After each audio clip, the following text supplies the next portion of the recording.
Всем привет, друзья! Вы на канале Airmix Channel, с вами Алексей.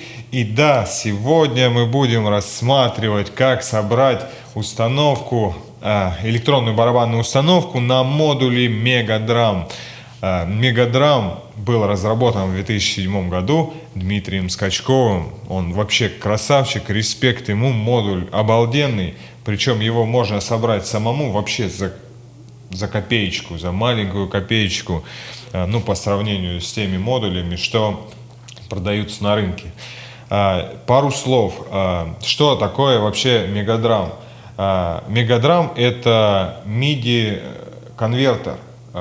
Что такое MIDI-конвертер? Это он принимает в себя сигнал, конвертирует его в MIDI-сигнал, посылает в компьютер, и уже с компьютера нам выдает какой-то либо звук, запрограммированный под то самое MIDI-сообщение. Сэмплы он сам, то есть звуки, в нем не предусмотрены.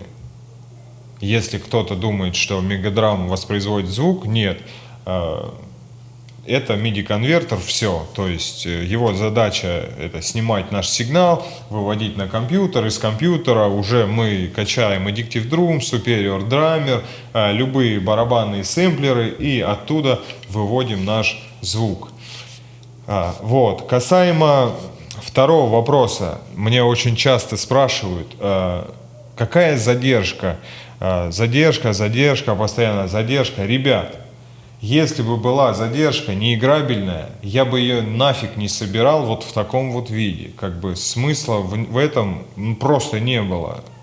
Поэтому здесь обманывать никто никого не собирается. Да, единственное, что вам понадобится, это компьютер нормальный, звуковая карта более-менее хотя бы за 1003, это начиная от Behringer, там Euphoria 22, по-моему, UMC, она там стоит в районе порядка 3000 рублей, но я на ней играл до этого, и все, с задержками никаких проблем. Сейчас у меня Steinberg UR22 MK2, он задержку вообще, то есть убивает почти в ноль. И с такими задержками еще плюсом можно, допустим, я в браузере открыл музыку, какую-то минусовку, и могу свободно под нее играть. Ничего не дропается, ничего не лагает. Вот. Это касаемо вопроса задержки. Ребят, не надо задавать мне такие вопросы. Если у вас комп дрова, и вы там включите какой-нибудь ASIO драйвер, соответственно, у вас задержка будет больше. Это вообще без вариантов, ну... Да, вы там сможете поиграть, но там при быстрой игре очень задержки будут ощутимы. Тут уж извините, потому что как бы да, этот модуль, он стоит собрать его дешево, но как бы оборудование, сопутствующее к нему, стоит соответственных денег. Но давайте прикинем, сколько у нас стоят модули барабанные, нормальные модули, у которых звуки там, на которых играть можно, да, хотя бы тот же самый, начиная от Роланда, там, TD9, TD там 11, 15, TD30, TD50, я вообще уже молчу, там цена под 300 тысяч за один только модуль. Вот, соответственно, я думаю, сейчас такой век, что компьютеры более-менее нормальные у всех есть. Остается нам докупить звуковую карту, кому как нравится, USB звуковую карту, USB-карта, по-разному называется. Ценник от 3000 рублей, я думаю, это не такие большие деньги. Ну, плюсом получается где-то около 5000 собрать сам модуль и около 3000 купить звуковую карту. Но вы получаете очень большой, богатый функционал. Вот. Это для тех, кто хочет что-то собрать своими руками. Если кто-то не хочет, пожалуйста, можно купить все в магазине.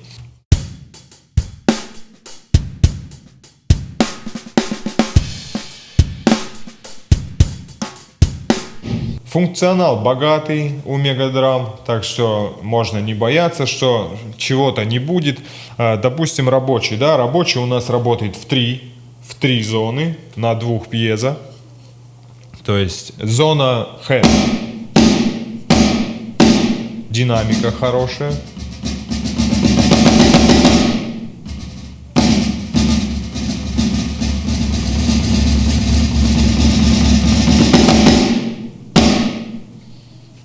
Зона обода.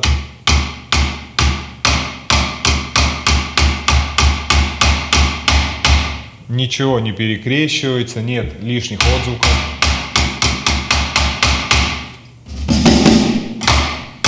Допустим, нам надо с ободом поиграть.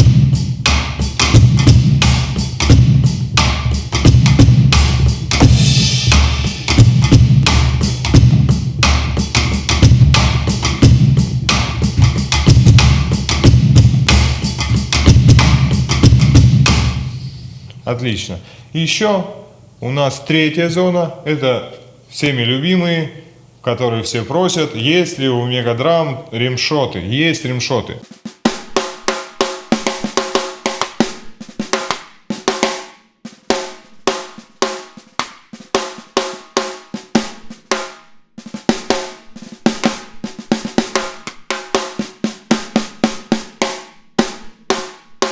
Римшоты еще надо научиться играть. Я думаю, если вы хороший барабанщик, не как я, вы отлично сможете сыграть римшот. Также вы можете сделать себе и 2-3-зонные тома, пожалуйста, также на 2 пьезах. Модуль позволяет это сделать. У каждого гнезда есть, то есть они стереогнезда, и получается у нас модуль Мегадрам на 32 канала. Почему 32 канала? У нас гнезд всего 16. В каждом канале у нас просто дополнительно идет стереогнездо, получается, 2. 2 плюс, 1 минус, вот так вот. С одного читается один пьезо, с другого другой пьезо. То есть где-то там вот в серединке. Тарелки нюксовские у меня от китайской барабанной установки. 2 зоны. Глушилка.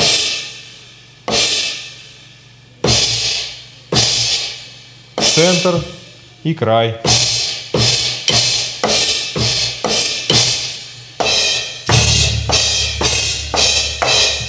Все работает отлично. Ребята, играть под это можно на репетициях.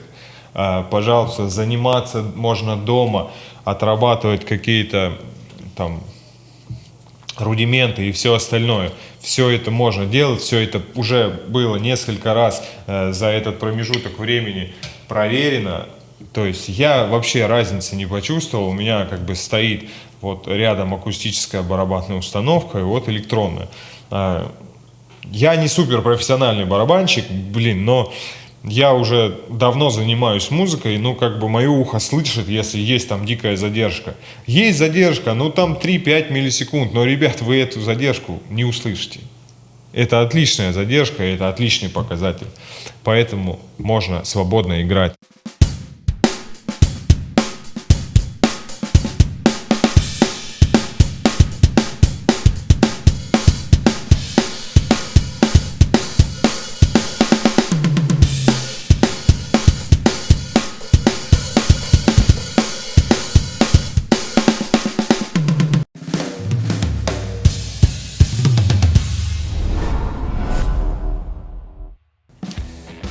В этой теме коснемся комплектующих для модулей. Автор проекта и также я рекомендуем использовать только качественные комплектующие, чтобы не было проблем в дальнейшем, а также прошивки микроконтроллера. Печатные платы мы использовали заказанные на производстве PCBWay в Китае. Получилось дешево, ведь за регистрацию сайт PCBWay предлагает $5 на ваш личный счет. Мы заказывали вдвоем с Максом, и получилась хорошая скидка. Гербер файлы для заказа печатных плат также будут в архиве. Как заказать печатные платы?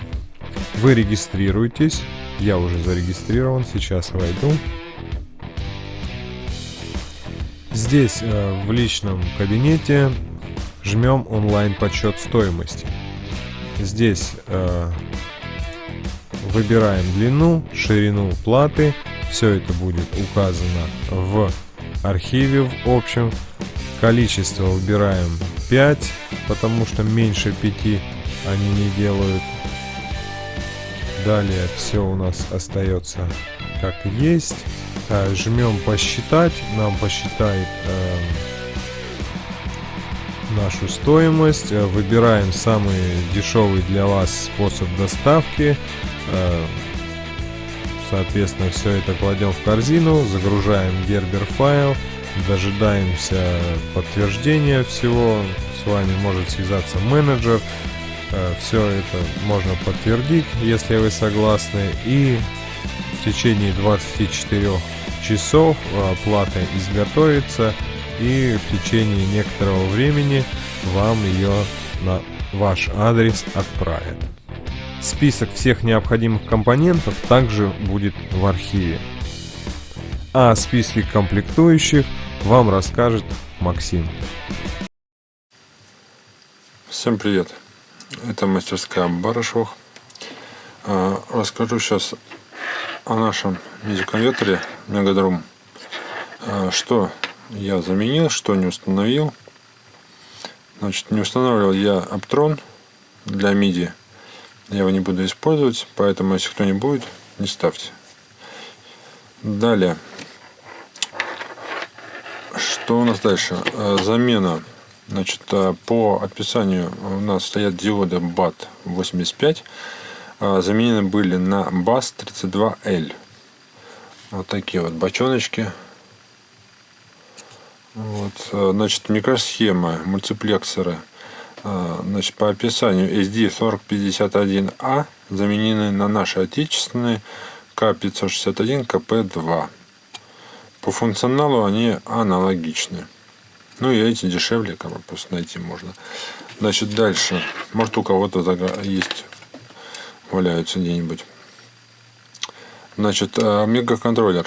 Значит, был заменен с дипа, с корпуса DIP на корпус TQ-FP.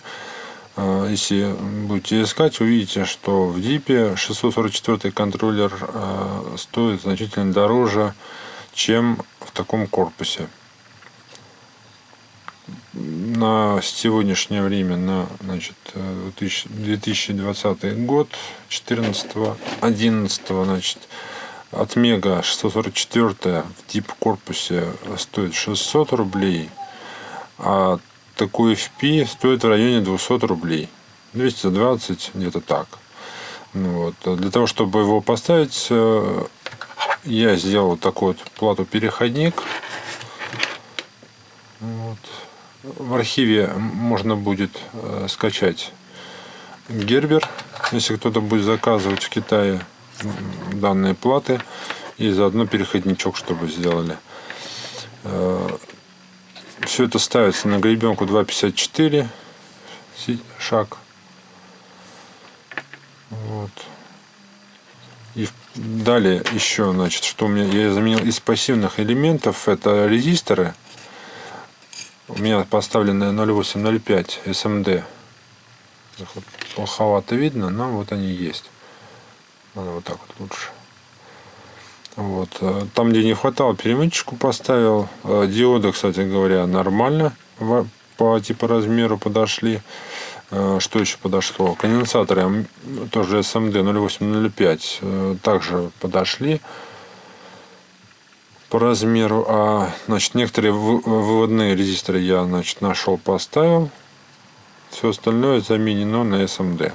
Ну, тут не так много, в принципе. Итак, когда все компоненты у нас куплены, теперь остается у вас два пути.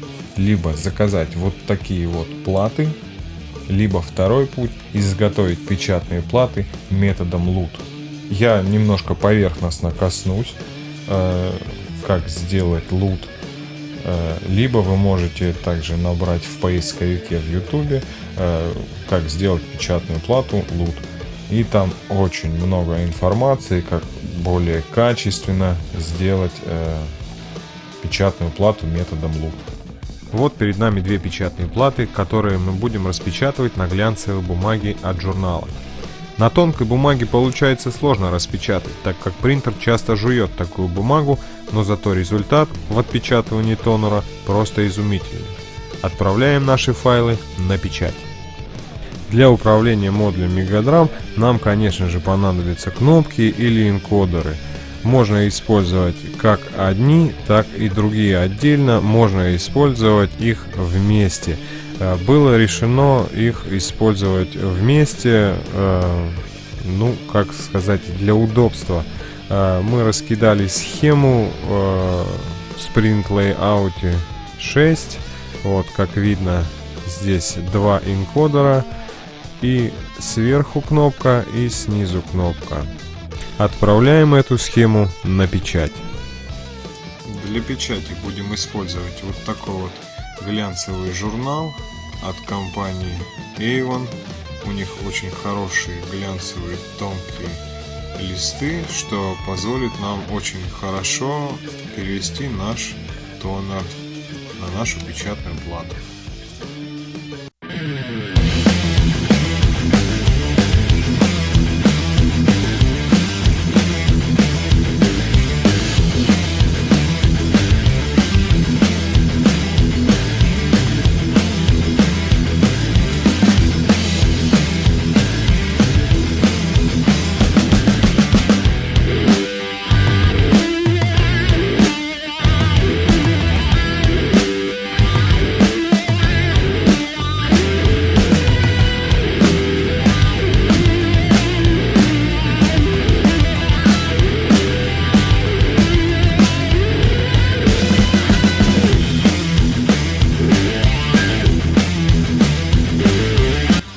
Наши картинки отпечатаны, и остается их перевести на текстолитовую плату. Размещаем наши картиночки. Сейчас мы их вырежем.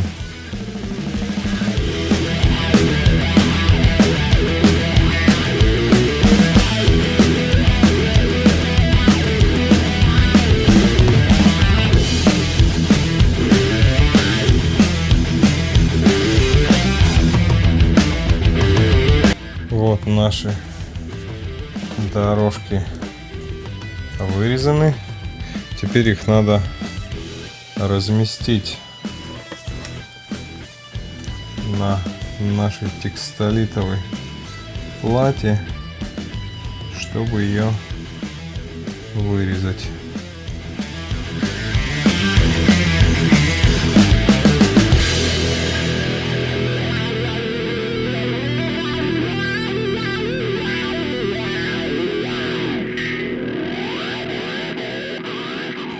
Вырезаем наши платы и будем переводить наш тонер с помощью утюга. Далее нам понадобится наждачка с номером P600. Набиваем риску на нашей текстолитовой плате, тем самым очищая ее от грязи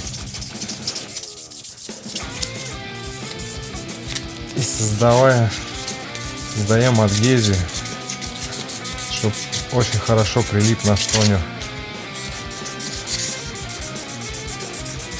И тщательно дошлифовываем до зеркального блеска.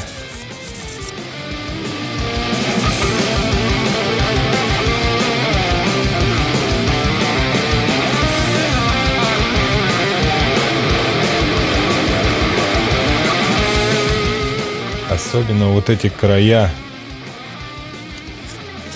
обязательно шкуем хорошо, чтобы никакая грязь у нас здесь не оставалась.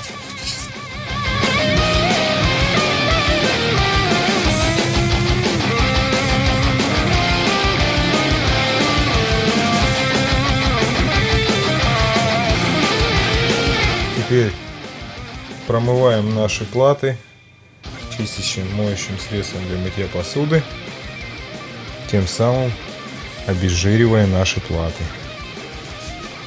После того, как мы отмыли наши платы, пальцами Вот за это место трогать не рекомендуется. Итак, мы приступаем к переводу нашего тонера.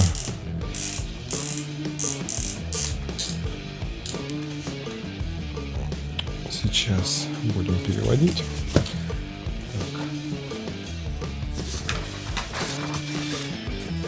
Для этого берем листок бумаги, желательно 2. Делаем изгиб.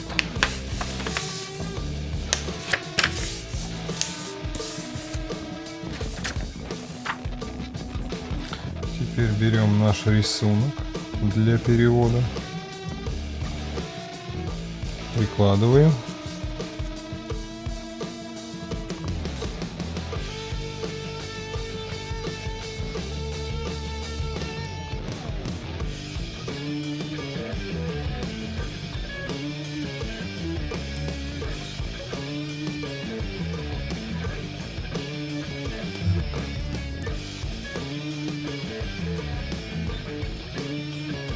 Ладно. Все прикладываем.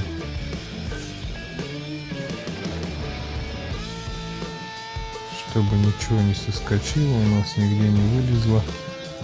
Стараемся все приложить как можно четче, аккуратнее. Теперь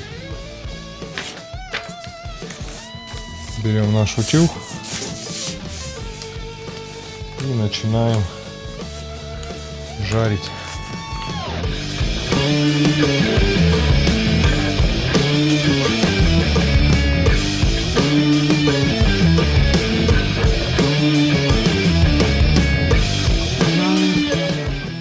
Чтобы до конца завершить процесс перевода нашего тонера, осталось только смыть нашу бумагу под водой. Теперь с помощью маркера и иголочки надо сделать корректировку некоторых дорожек. Здесь немножечко получилось недожарено. В некоторых местах у нас не приклеился тонер. Вот здесь вот. Здесь дорожка обрезана. Вот здесь дорожка. Вот дорожка. Вот здесь нет контакта. Все это сверяем со схемой. Обязательно сверяем со схемой. Смотрим каждую дорожку. Смотрим, чтобы не было соплей никаких между дорожками. Обязательно прочищаем иголочкой всякие остатки лишние. Как только вы убедились, что у вас все в порядке, можно приступать к травлению.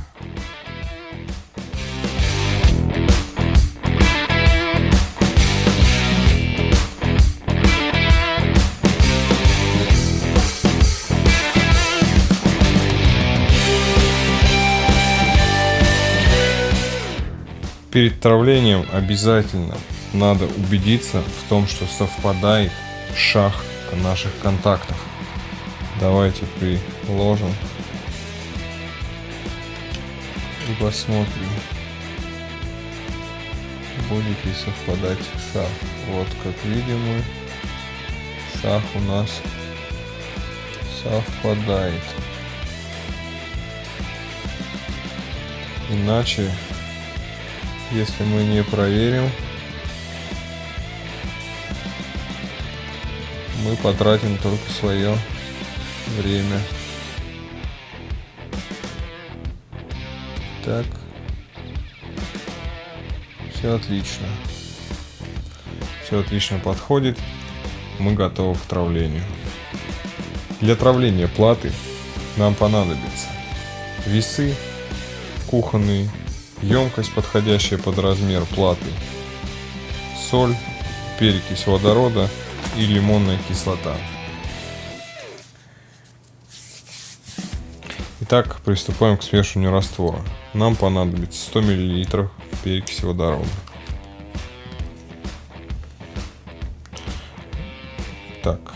Желательно это все делать на весах сразу.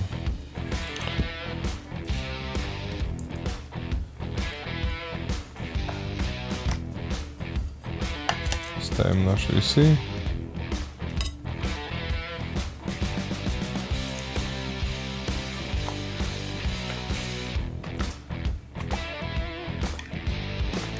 Вливаем нашу перекись.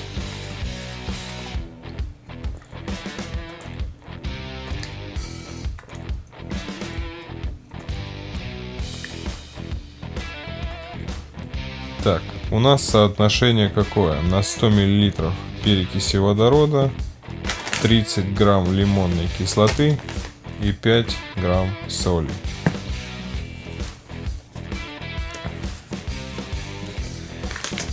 Так, сейчас у нас 50 грамм. Значит, соответственно, нам нужно 15 грамм лимонной кислоты.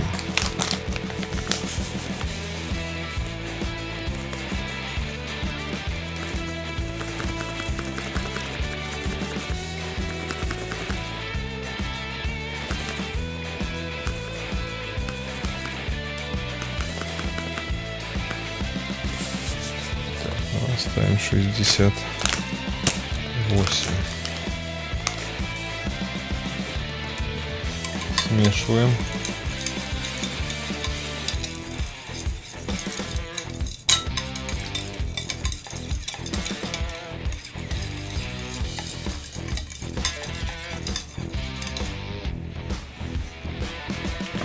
Добавляем 5 грамм соли. И 5, получается 5 пополам, 2,5. Ну давайте до 70 грамм добьем.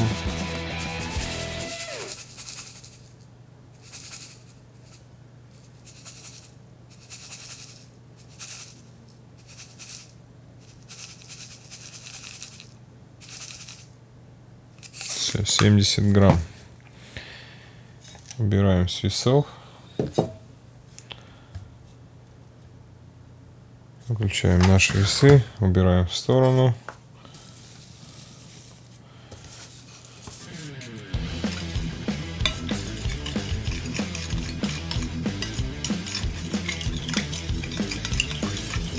Размешиваем до конца.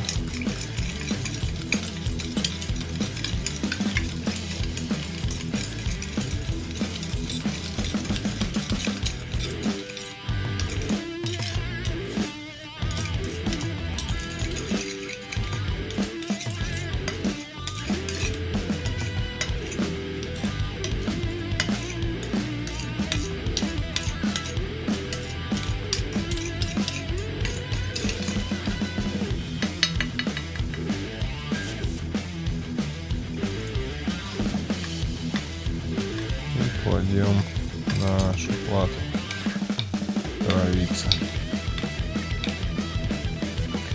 Мы сейчас видим, как начался процесс травления. Это видно по пузырькам. Сейчас я покажу это ближе.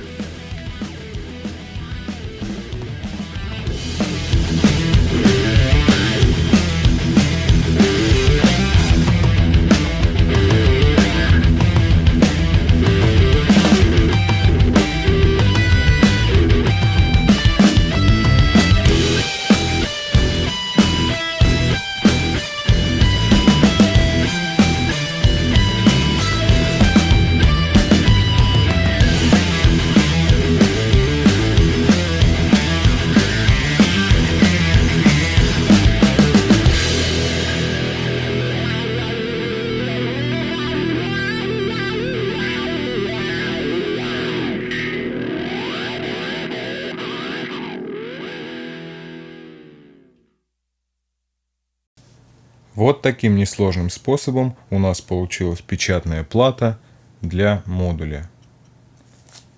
Теперь нам остается только стереть тонер растворителем и просверлить отверстие.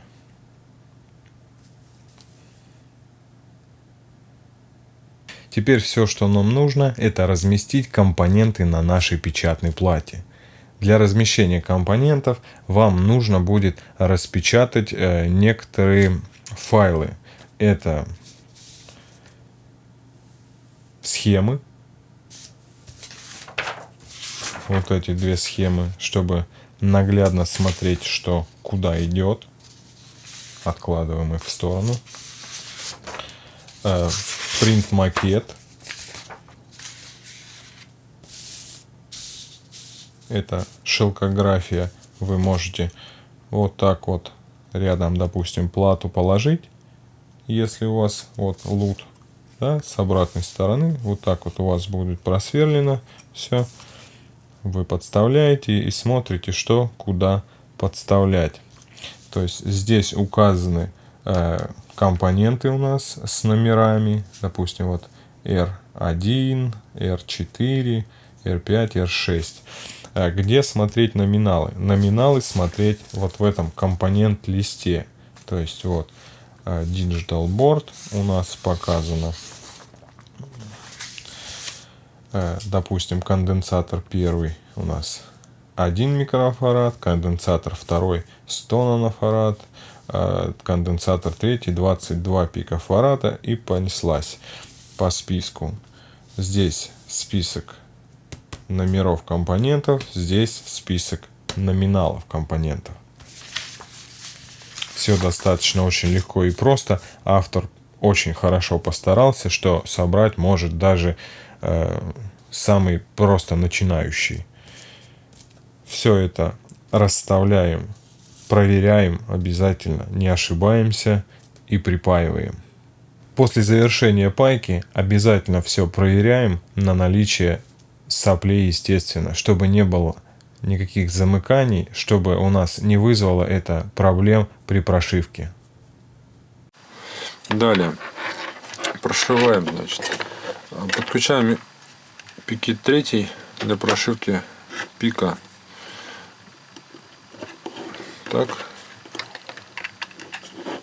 он загорелся синеньким. Запускаем программу. Значит, те, кто купит пикеты, может быть, у кого-то возьмет на пользование, могут быть проблемы с подключением.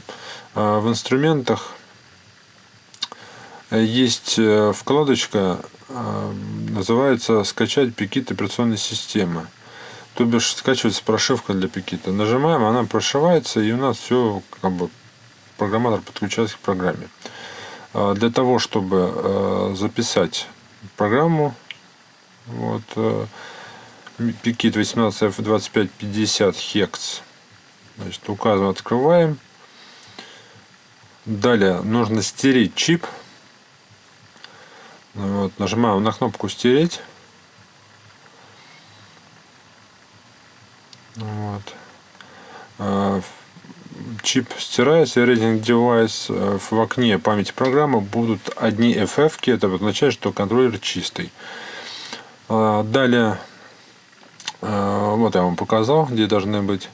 Далее мы нажимаем «Автоимпорт HEX», плюс «Записать в устройство». При нажатии на кнопку появляется опять окно для выбора прошивки. Мы выбираем прошивку, нажимаем «Ок», и у нас происходит запись прошивки вовнутрь контроллера. При окончании он у нас загорается зелененьким, показано, что все записано. Далее будем прошивать наш контроллер от Mega 644. Значит, отключаем программатор, подключаем USB ISP. В принципе, в Китае вы купите такой, либо где-то на офлайне в магазинах. Включаем компьютер. Драйвера, значит, на программатор будут в описании. Может быть, сами найдете. Для всех программаторов я сделал отдельные шлейфики. Это для пикета. И тут такой же, в принципе, для VRSP. USB ISP, да. Значит, подключаем, подаем питание на данный контроллер. Значит, на плату подаем питание, без нее не будет ничего прошиваться. Так, сейчас, секунду.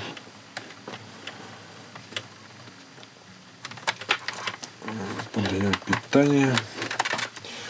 У меня, значит, горит красный светодиод. У вас какой-то другой будет гореть. Это означает, что питание на плату есть. У вас он может не гореть. Почему? Потому что контроллер не прошит. У меня уже прошит был. Вот. Далее запускаем программку Averdude Proc 3.3. Значит, выбираем от Mega 644p во вкладке. Значит, нажимаем чтение калибровочных ячеек генератора. Сейчас. Нажали, получили окно. Калибровочные ячейки не надо считано. Окей. Это значит, что у нас шлейфик все нормально, контроллер читается, в принципе. Нажимаем ОК. Далее выбираем прошивку из папочки, которую вы скачали. Вот, Megadrum 644. Значит, открываем, они у нас во флеше, она хранится. Дальше переходим во фьюзы. Фотография с правильными фьюзами есть, будет в архиве. Но также, в принципе, на видео вы можете посмотреть. Я считал фьюзы со своего контроллера. Вот, их можно посмотреть внизу. Они должны соответствовать тому, что на видео. Вот. Также их можно посмотреть с правой стороны, где указаны галочки на определенных фьюзах. Далее мы, значит, переходим в программ. Значит, в программе, в настройках программы указываем USB ISP. Вот.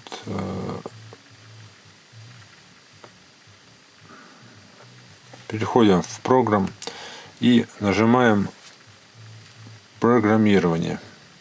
У нас начинается прошивка. Значит, еще забегу, так сказать, не напомнил, что выбор программатора идет USB ISP 1M, порт USB, фьюзы инверсные. В принципе, когда подключать USB ISP, там все автоматически как все подключается, но в крайнем случае все равно проверьте, что у вас все окей. У нас, значит, все прошилось, запрос локупита окей, очистка флеша окей, программирование флеша окей, верификация флеш окей. То бишь у нас программатор прошился. Не программатор, а контроллер. Далее. Все, мы все прошили. Отключаем, значит, мы программатор, питание еще раз отключаем, подключаем, все работает. Отлично. Теперь что делаем далее? Подключаем нашу плату аналоговую.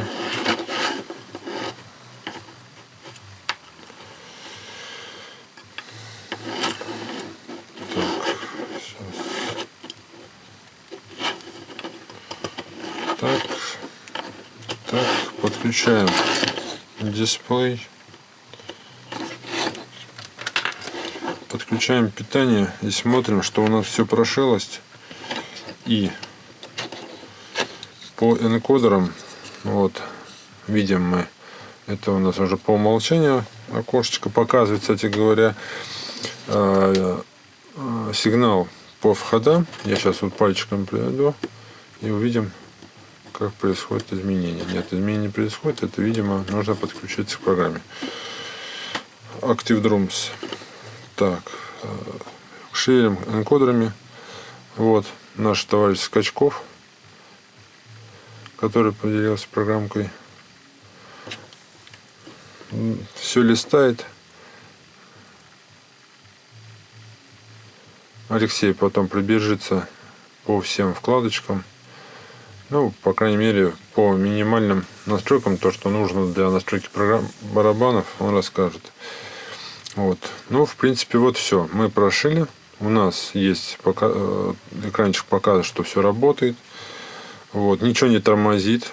Если вдруг фьюзы будут прошиты плохо, что-то не так, то программа, в принципе, будет тормозить, энкодеры не отвечать и так далее. То есть, вот в этом моменте еще раз проверяйте фьюзы. У меня такое было, то, что я вроде как указал, но они почему-то не прошились по какой-то причине неизвестной.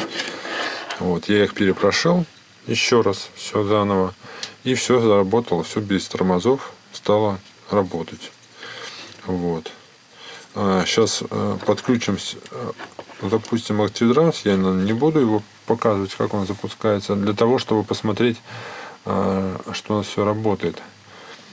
Значит, запустил ActiveDrums, чтобы послушать, что у нас что-то работает. Так. Угу. Звук сделаю погромче. Значит, и здесь мы сейчас, кстати говоря, увидим пики небольшие от моих пальцев.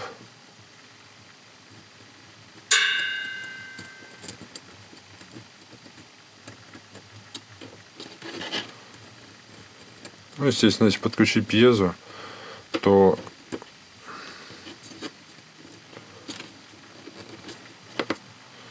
все, в принципе, будет работать.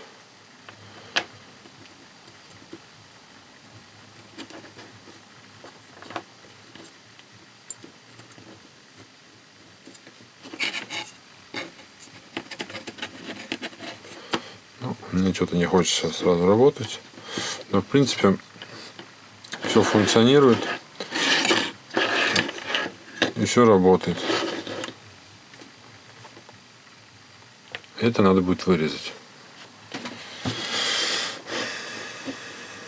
Все, я на своем закончил.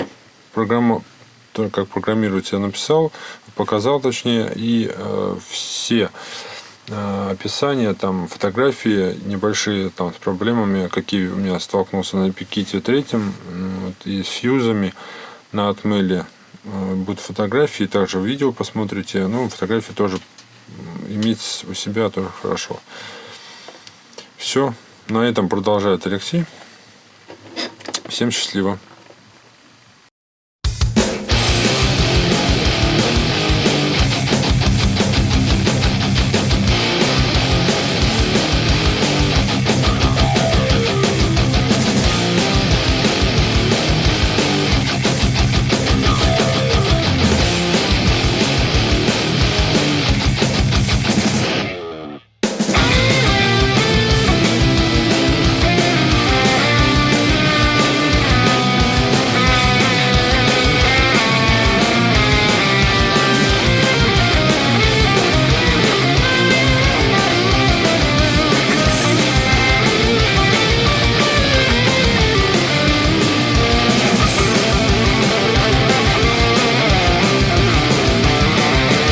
Сейчас я занимаюсь размещением спаянных печатных плат, разведенных в корпус, который мне напечатал Денис Кашин.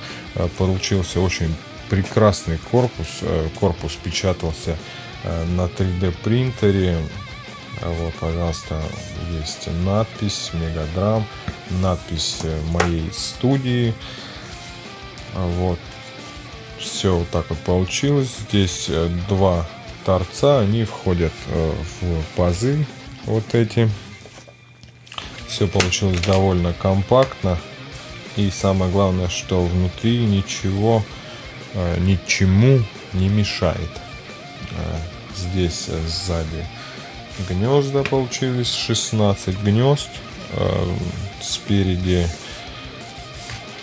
будет панель управления, вот экранчик, пожалуйста. Здесь будут два энкодера, здесь будут две кнопки вверх и вниз. С вот этого бока я просверлю отверстие под выход USB. И далее, когда это все соберется, мы перейдем к тестам и к настройкам. Что у нас при включении? У нас появляется вот такая вот надпись Megadrum Info, разработчик Дмитрий Скачков. Вот так вот показано. И получается, мы шагаем. Версия прошивки 2010, 05, 16. Дальше у нас страница автозагрузка конфигурации. Очень удобно, когда вы настроили все, включили, да, и он у вас автоматически будет загружать наши сохраненные настройки. MIDI Speed. Что это такое? Здесь два параметра, 31250 и 38, по-моему, чем-то, да, нет, 38400 и 31250. Что это такое? У нас по USB идет скорости 31250. Если мы через MIDI кабель подсоединяем, то выставляем скорость 38400. В нашем случае подключено по USB, у нас 31250. Следующий шаг. Alt-энкодер. Что это такое? Смотрите, энкодеры вот эти есть одноимпульсные, есть на шаг. А есть два импульса на шаг. То есть, если у нас, когда мы подключили, начинает неправильно работать, начинает туда-сюда гонять, значит, вам надо включить функцию Alt-энкодер. Почему я сделал все кнопки? Вот для того, чтобы добраться до сюда. Так. Далее. Также сохранение конфигурации. Мы, допустим, все сделали. Что такое конфигурация? И смотрите, есть Save Drum Map и есть Save Config. Это две разные функции. Смотрите, конфигурация, это у нас отвечает, допустим, мы настроили там параметры чувствительности, гейна, все, ретриггер, там это все у нас относится к конфигурации. Когда мы настраиваем на барабан именно наши ноты, они у нас должны сохраняться в Drum Map. Тогда, когда мы все понастраивали, нам надо сохранить Drum Map, допустим, выбираем там первый, второй, третий, до 7. До 7 карт можно сохранять разных. Вот. Это сохранили. Вот у меня вот на эту кнопку увидели. Сейчас. Оп. Done. Сохранено. Также Save Config. Единичку. Сохранено. Чтобы нам постоянно не подгружать, вот так вот load config есть и load drum map. Мы делаем функция, где она? Сейчас. Auto load config, да, и она у нас автоматически будет загружаться, ту, на которой мы остановились. Далее шагаем. Так. Sussex Channel ID это у нас не для этой версии, она у нас не соединяется. Это как вот, если вы смотрели мои предыдущие видео, там микродрам, у него был конфиг-тул. У мегадрама тоже есть свой конфиг-тул, но он для другой версии. Можно все не здесь параметры регулировать, а на компьютере. То есть он связывается, вот, выбираем ID канала, и он начинает читать. Нам эти функции не нужны для нашей прошивки. Задержка, выключение ноты. Тоже этот параметр можно поюзать, я это не стал юзать. Задержка, латенции, это общая задержка, то есть чтобы модуль нормально выводил наши ноты. Если поставить самую вообще маленькую, он может мудрить. Вот. У меня это вообще, наверное, в микросекундах. То есть, допустим, если поставить здесь 0, точка, допустим, 0.2 миллисекунды где-то. 0,2. Так что это вообще ерундовая задержка. Большой ВУ-метр. Я его не включал, мне хочется вот видеть все каналы. На большом метре он будет вот так вот показывать. А быстрый доступ.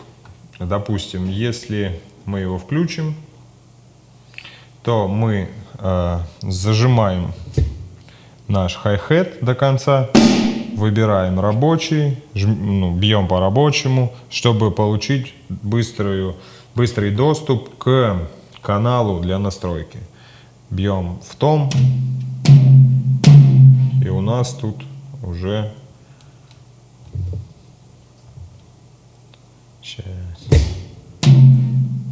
том. Нажимаем на хай-хет, бьем в другой том. Нажимаем опять на хай-хет, бьем в том, в третий. Вот краш. Вот другой. В ауксе у меня стоит. Такая вот функция. Мы сейчас ее выключим, чтобы продолжить дальше.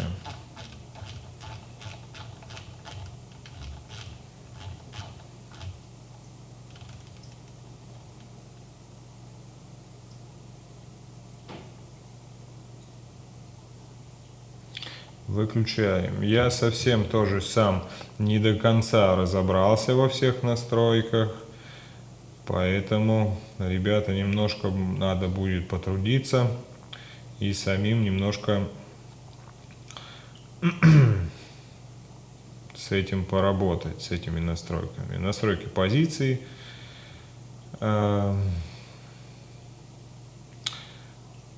Сохранить все каналы, сохранить все кривые. В общем, по всем сразу каналам. Кривые. Первая, вторая. Выбирается, получается, кастомные кривые в позициях 2. Вот у нас позиция 2, 31. Ну, мы можем нарисовать свою собственную кривую, допустим, да. И пятая вот 127, шестая 159, 100, 223, 255. 9, получается 9 точек у нас. И на этих 9 точках мы рисуем цифры. Вторая, третья, четвертая кривая. Дальше настраивается педаль хай-хета. Тип Foot Control. Кривая линейная. Дилей нам не нужен. CC.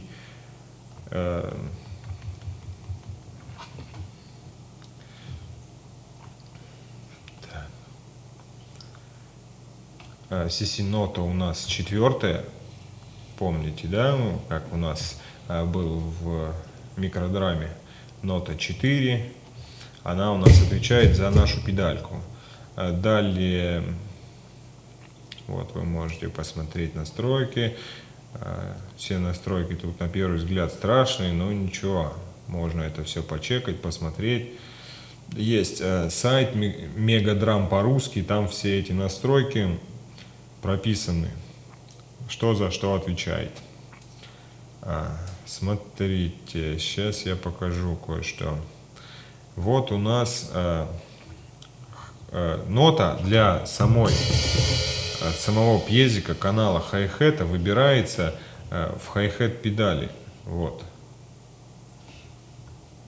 Bow хай-хет, нота 8.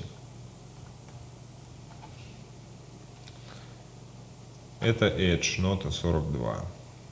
То есть нас интересует нота 8, чтобы он нормально у нас отрабатывал. Если вдруг кто-то сунет хай-хет, а у него хай-хет работать не будет. Дальше.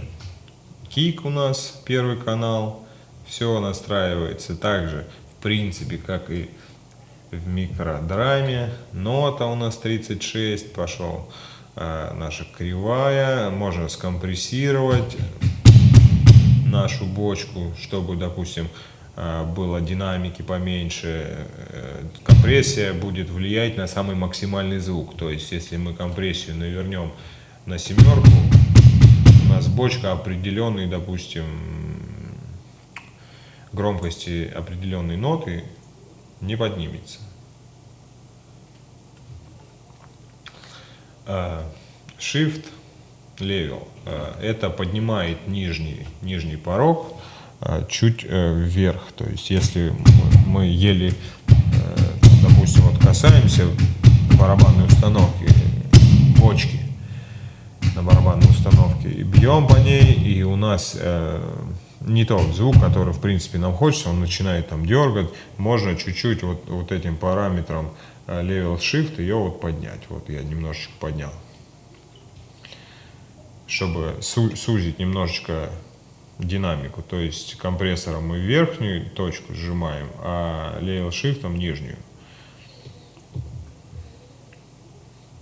Так, Threshold всем известная функция. Это у нас всю грязь подчищает, чтобы, ну, там всякие наводки, там, если у нас начинает проскакивать лишние ноты, поднимаем Threshold.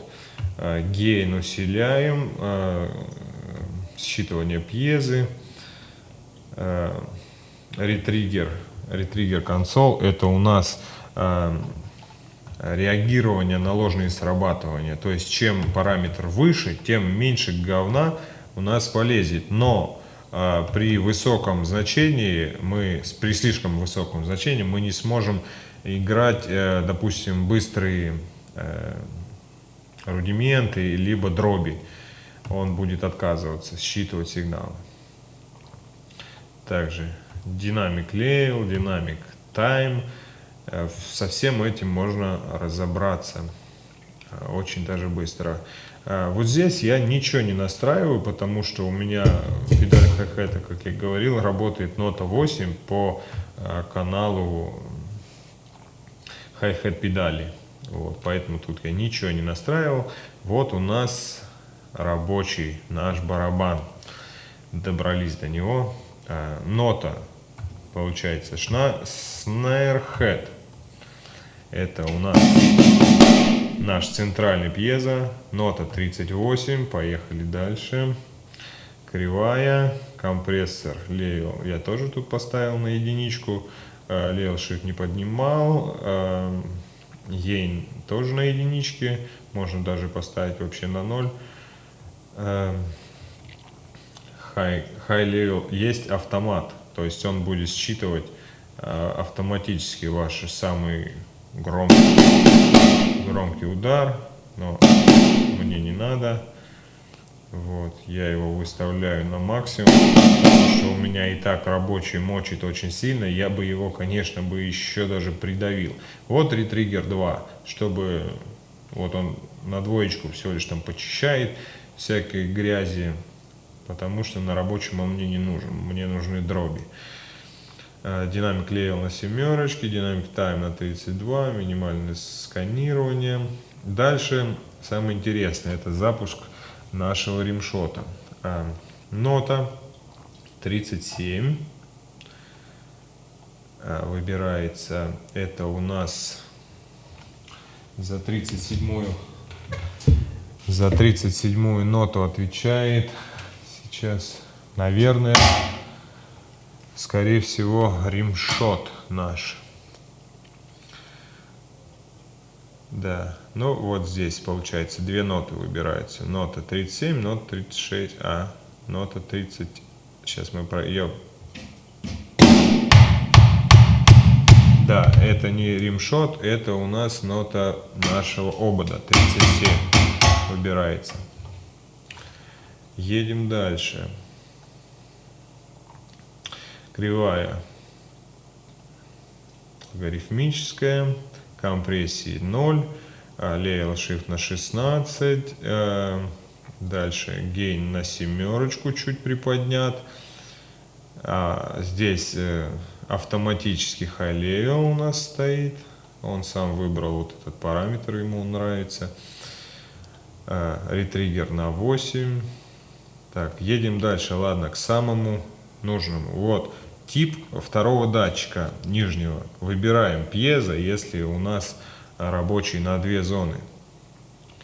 Едем дальше. Вот у нас 40, это нота нашего римшота.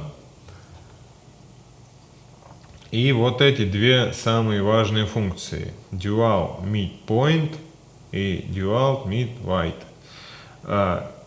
Они у меня вот настроены на 4 и на 10. Когда вы будете стучать по палочке, не по палочке, а по ободу палочкой, вы все поймете. Вы будете вот так стукаете и крутите крутилочку, допустим. Вот я сейчас покажу, в чем здесь прикол.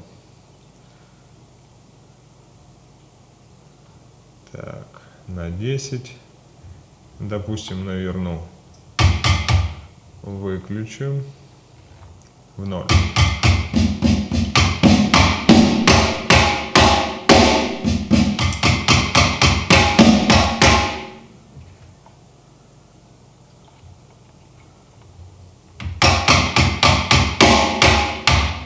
Вот при вот этом значении, когда я сильно бью в обод,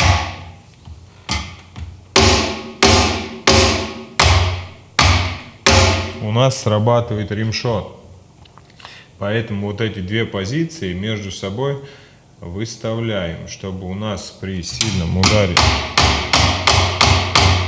в обод работал только обод. И, соответственно, вот этот второй тоже чекайте.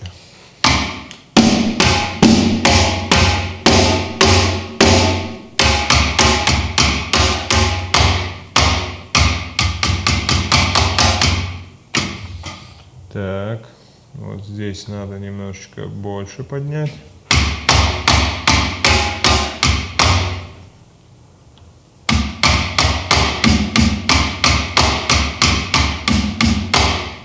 Видите, я сейчас поставил на 3, и у нас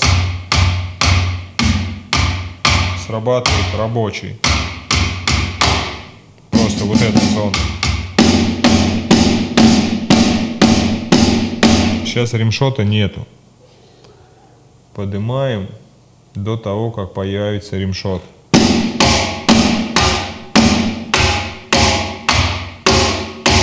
Вот, сейчас есть римшот. Поставлю на 13. Вот как-то так. Вот эти две самые важные функции. Когда вы настраиваете трехзонный пэд. Ну и дальше все, соответственно, одинаково. Когда вы настраиваете тарелку, давайте перейдем, допустим, к крашу. Здесь все понятно, это наша центральная зона, все совершенно одинаково. Мы ставим в самой последней строке Dual Head. Да, то есть у нас две зоны. Мы хотим, чтобы работало две зоны. Едем дальше. Вот наша зона Edge. Здесь мы крутим. Также настраиваем threshold. Вот 30. Gain, если нам нужно. Едем. И в тип у нас уже не пьезо стоит, а switch. Switch — это кнопка. То есть у нас автоматически будет срабатывать и кнопка вот эта, и зона.